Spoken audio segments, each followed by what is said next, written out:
I'm just going to tell you right out of the gate, when Zach says don't do that right before we record the show, you know it's going to be a good episode of Village Vice. He's Zach Blackerby. I'm Brad Law, and the weekend's almost here. Auburn basketball is almost here in the NCAA tournament, and spring training is going on, Zach. So there's a lot going on.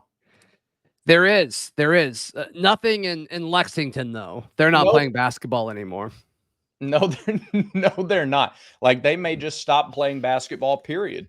One of the great joys of being a fan of college athletics is listening to other fan bases after they have had another soul-crushing loss. And one of the great things about Kentucky basketball is there is no shortage of coverage. They do post-game shows and post-game shows and post-game shows, and they still take calls. God bless them. They still take calls. And you have to with that type of fan base in the way that like everything is focused on that. You have to. And here's what else they do, or what they've done for the last several years. Yeah. Is find any opportunity to poke at Bruce Pearl and to poke at Auburn and to say, oh yeah, whatever, and act like whenever Auburn plays Kentucky, which Bruce Pearl's done pretty good against Kentucky over the last few years, not this year, but over the last few years, they certainly have. And they say, oh, well, it's because it's your Super Bowl, yada, yada, yada. Well, maybe you should care about the first round of the NCAA tournament as much as you care about Auburn. Like maybe that would be a good strategy for you, Kentucky. But now you're starting to see, folks screenshotting and post them on social media of Kentucky fans saying, oh, we need to go get Bruce Pearl, or we need to go get Nate Oates. And it's just an amazing realization of where we are. One is like a basketball program, but two, just the state of basketball in the SEC, where Kentucky fans don't want the guy that's at Kentucky. Yeah. The very expensive man was like his buyout's tremendous, which is why I don't think they can fire him, but that's a different conversation for a different day. Yeah. But I would rather, I think Auburn and Alabama's basketball programs are in a better situation, in a better spot strategically than Kentucky. And that's just an amazing observation, I guess, an amazing place to be for the Auburn Tigers. Yeah. It is when you consider who it is at Kentucky. This ain't Billy Gillespie at Kentucky. This is not the Billy days. But they had people last night saying Billy was better. Now that's really looking at the last few years rather than probably not true. But yeah. No, when you've got John Calipari on the other side and you go, not anymore, not us. Right. Look, that's a function of they're going to have the most talented team every single year. But all those freshmen, most teams, half their roster are first year within that program. But with the transfer portal now, there's more experience on the teams that are making deep runs in the tournament. Experience somewhere. And it's just not been the case at Kentucky. For all that talent, they're watching again after day one. Well, the transfer portal has changed college athletics, I think, for the better. I know that's a controversial take, but the sport it's impacted the most is basketball. And I know, and we're going to talk about that. I'm sure we'll do almost a full show about it in a few weeks after spring practice is over and that second portal window opens and there's 1,000 football players in there.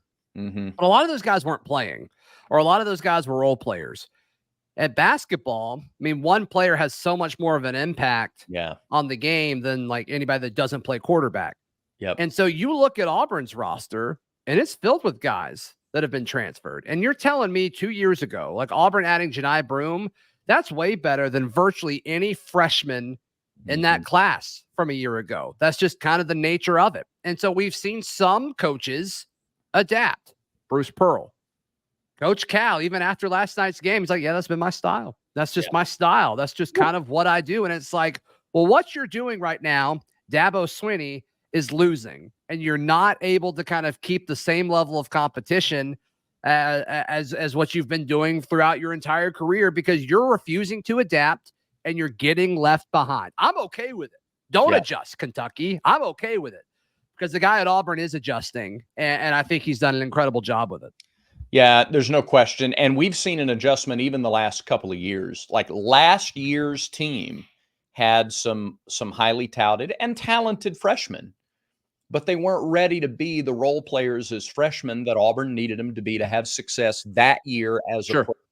Yeah. Now, is Auburn going to have the most NBA All-Stars? Are they going to have more NBA All-Stars than Kentucky in 10 years? Probably not. They'll have some, but not more than Kentucky's getting. Will they have more NCAA tournament wins? I think so. Probably. Yeah. Probably so, because they're building you're building your team for each season. And I think you see more and more when you've got experience, when you bring in a 20-point per game scorer from Conference USA and a defensive just stalwart from the OVC and some of these other places, you're getting the pieces for your program that you need for that year. And you see these teams with all the experience get better and better throughout the year. They're much better in March than they are in November and December because Right. all those new pieces are playing together for the first time, but they've played somewhere before. So it just takes a little time to mold and gel. Yeah. Yeah. I'm glad we've got our guy, and I'm glad Yeah. other people have theirs, because I think Bruce Pearl's ability to adapt has been pretty telling. And I do think I don't think it was an instant thing. I think it took a little bit, but now, like, if you're a transfer center and Bruce Pearl calls you and you hear the words Walker Kessler and Janai Broome, how do you not choose Auburn? Well, that's another piece of this too. And you know, I know it's not on the right side there in the box, but I like that we're talking about it. I don't think Bruce Pearl's development of players gets talked about nearly enough.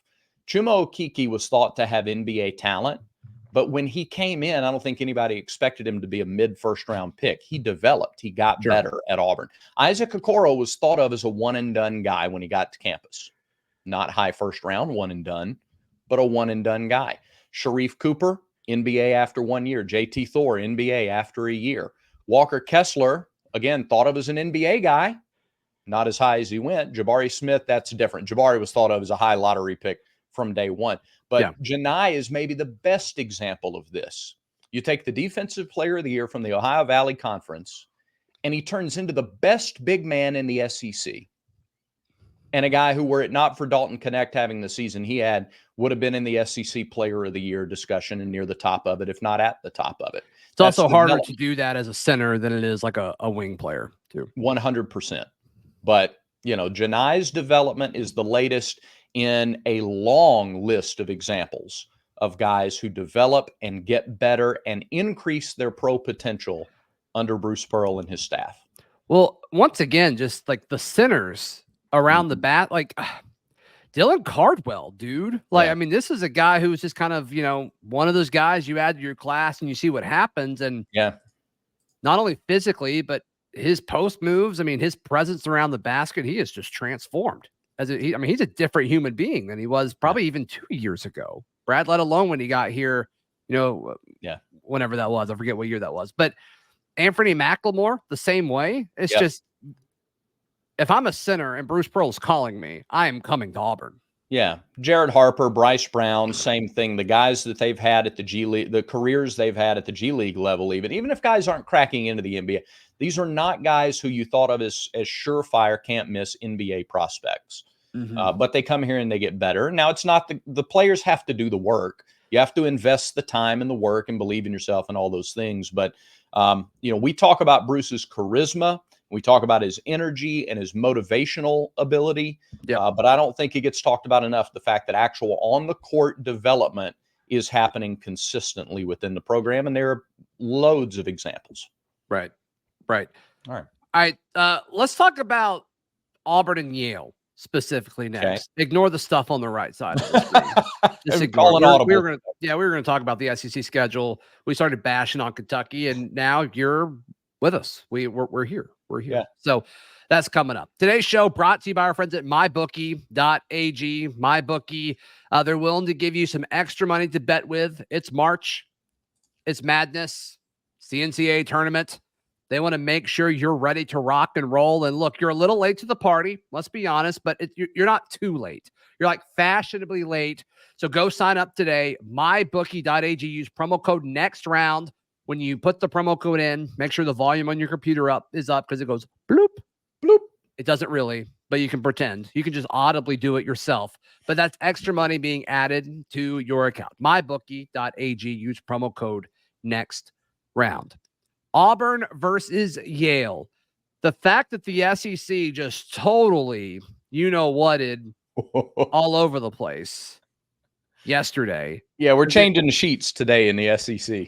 Yeah, in Lexington and Starkganistan. I mean, all over the place in the SEC. So does that make you feel better, worse? Does it have any sort of impact on how you feel about Auburn versus Yale this afternoon? Doesn't make a dang bit of difference in regards to Auburn's game. Okay. It does not matter. People who talk about I think it helps, Brad. I think it helps.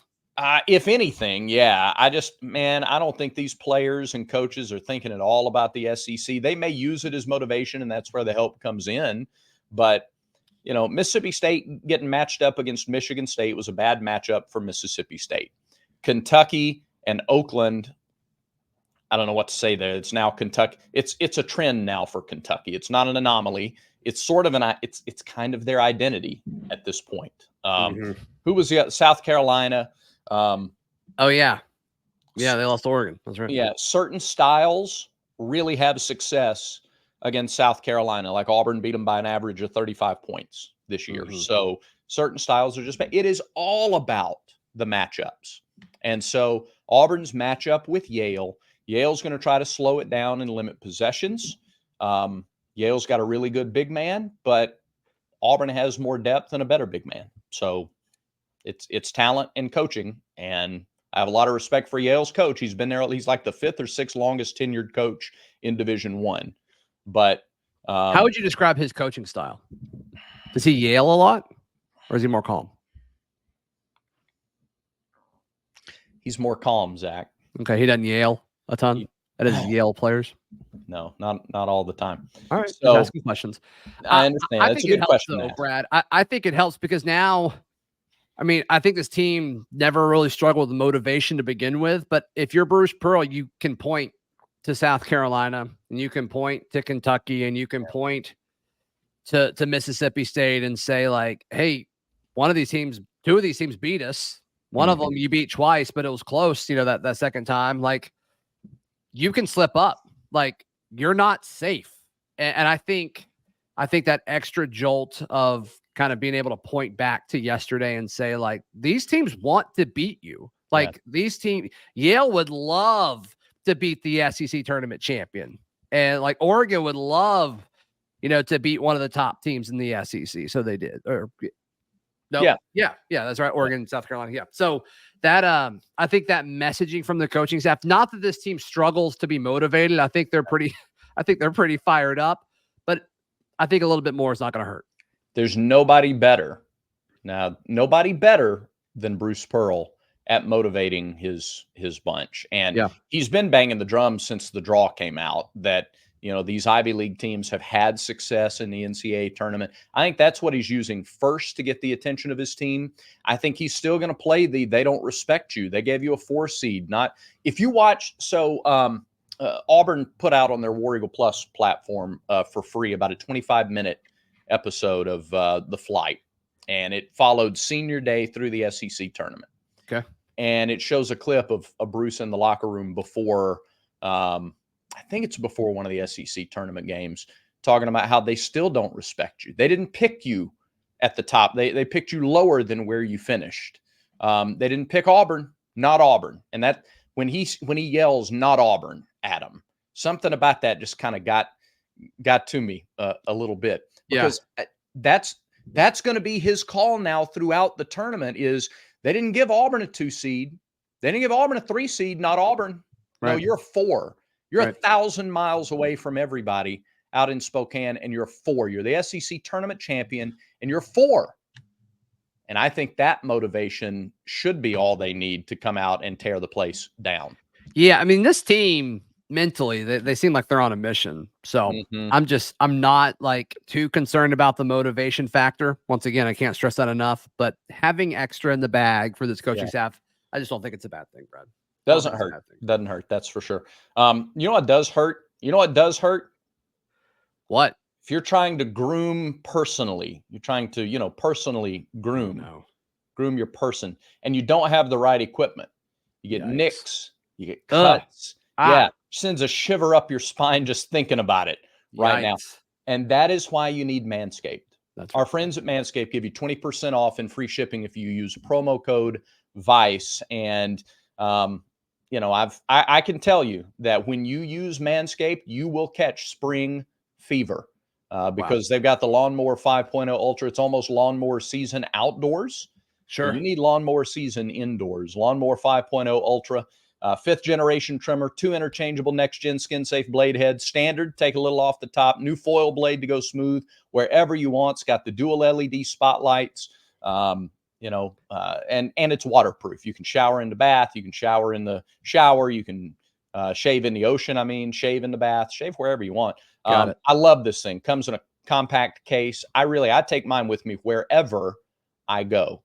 Wherever I go. Is it with you right now? It's with me right now in the bag. When I go to Plainsman Park later for baseball, it's a good thing it's waterproof, but I'll have it with me there.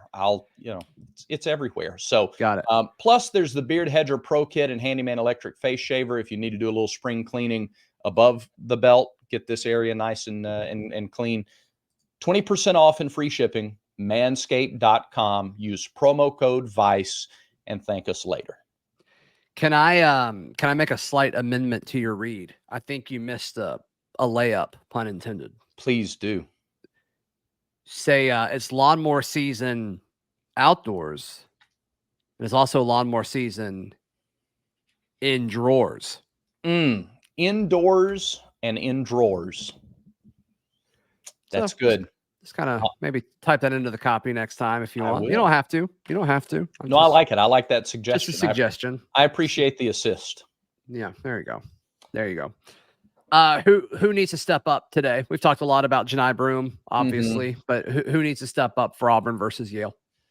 I think the point guards are going to be important today because Yale wants to slow things down, and it's not just their offense, but the way they play defense makes it tough to get into your sets, and that's why the point guard play, I think, is really critical. You can't be passive. Aiden and Trey cannot be passive in getting Auburn into its offense. They don't have to combine for 15 assists or 25 points, but they need to get the offense moving, and it's their responsibility. So I go with the point guards. Got it. What do you think? Yeah, I think so. I think that makes sense. I still think the mismatch offensively is around the basket. We've talked about that before. I think Chad Baker-Mazara could be a problem for Yale. And just over the course of 40 minutes, I just think the physicality of this Auburn team is going to be too much. I really feel super confident about this game, which some people may say, oh my goodness, that's a bad thing. But I just think Auburn by double digits, man. I don't think this one's close. Yeah. Your confidence doesn't have any impact on how they play today. My confidence doesn't have any impact on how they play. Thank you, sir. The guy sitting at home right now getting ready for the game, watching, your confidence or lack thereof doesn't impact the way they play this game or any other game. Be a fan, live it up, and enjoy it. Your team is playing as well as anybody in the country right now. So, yeah, I think that's big. I just – Yale plays 7 or 8 guys. Auburn plays 10, and they're more physical. Yeah, for all of those reasons, I feel very good about this game.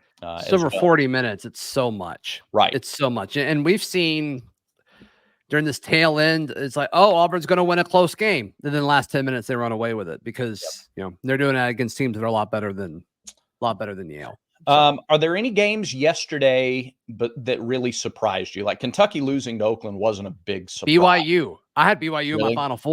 I thought BYU was going to come out of that bracket. And I actually had BYU beating Auburn in the Elite Eight to advance to the Final Four. So gotcha. To me, BYU, they didn't score the first 5 minutes of the game or something like that. It's tough. So yeah, BYU was the biggest surprise to me yesterday. You?